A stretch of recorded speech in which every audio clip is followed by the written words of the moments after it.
just a brief. We've had a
We innovate for nature.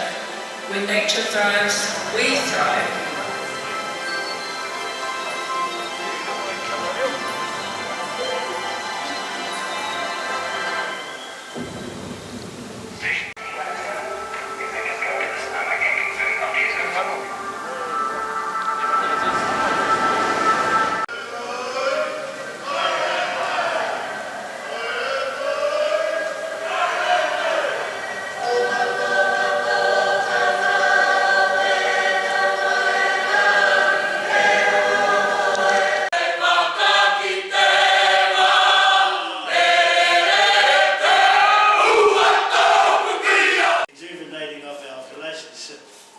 As the Middle East and the Emirati, it's also a calling together of all tribes of the world, of all indigenous, to come together, because of this day and age, and some people have just come from Glasgow